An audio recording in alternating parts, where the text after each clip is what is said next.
Acha tena na Ibra Baka kwenye ulinzi wa kati wa Young Africans. Mwamba wa Lusaka. Cletus Chama. Mbele yake ni Bakari Mwamnyeto.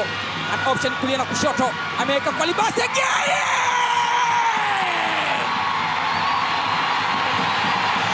Mara ngapi umeshuhudia jua likichomoza wakati bado giza halijaondoka?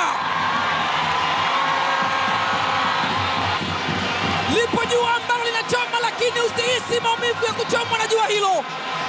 Wanahisi mashabiki wekundu wa Msimbazi Simba waliofanya makosa Young Africans.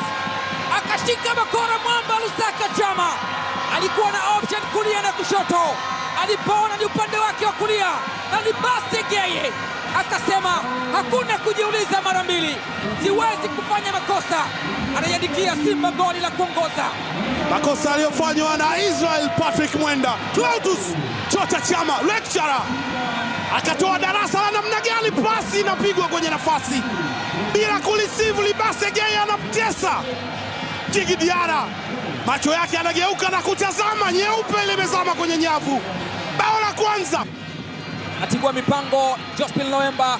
Libase Geye anautenga tena kumwekea Ino. Jospin Loemba anaweka mpira wa cross ndani, huku unakataliwa mara mbili na Baka pamoja na Mwamnyeto. Tayari haijaondoka. Bundi anaendelea kulia msibani. Elie Mpanzu amefinya na kukataliwa. Umiliki bado ni wa Simba. Chama kwa Elie Mpanzu, anaunyanyua Chama.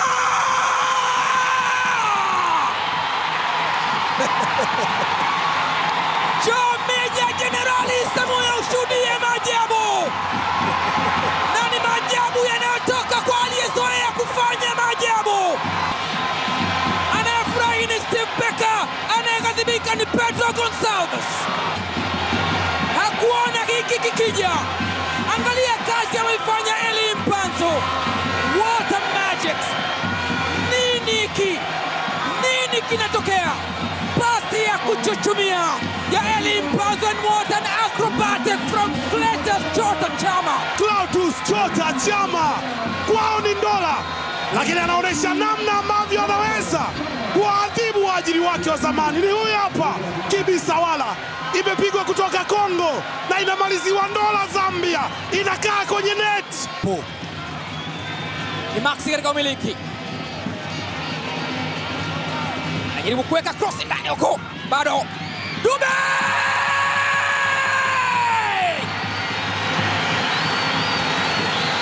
Kama ulisahau unacheza na nani, basi kujia kumbukumbu kwamba ni Young Africans, timu yenye mshambuliaji aliyeweka kambani magoli mengi mpaka sasa. Goli la 9 la Prince Mpumelelo Dube, ambalo linampa matumaini Pedro Gonçalves, ambalo linawapa maswali ya kujiuliza wekundu wa Msimbazi Simba. Angalia crossing, angalia ufundi wa Maxim Pia Nzengeli. Makosa wakayafanya Simba, akayafanya Ismail Toure. Aliyeshika fimbo na kuchapa alikuwa ni Prince Dube Mpumelelo. 50 kwa 50. Tanja Kasali alifika, lakini alikuwa ni mwamba lotea. Washambuliaji wa Young Africans, anaekewa Depu nyuma ya mgongo wa Rushen Deriek. Depu! Kazi bora ameifanya Depu kutoka kwa superstar Laurindo Aurelio Depu. Nafasi imetengenezwa kutokea bench na shuti ambalo limetoka mguu wa kulia kutoka kwa Depu, akituma salamu kwa Tanja Kasali na kuwa kona ya kwanza kwa Young Africans. Toka kona ndani huko inagonga kichwa, lakini imerejea tena kwa mpigaji wa kona Alan Okello.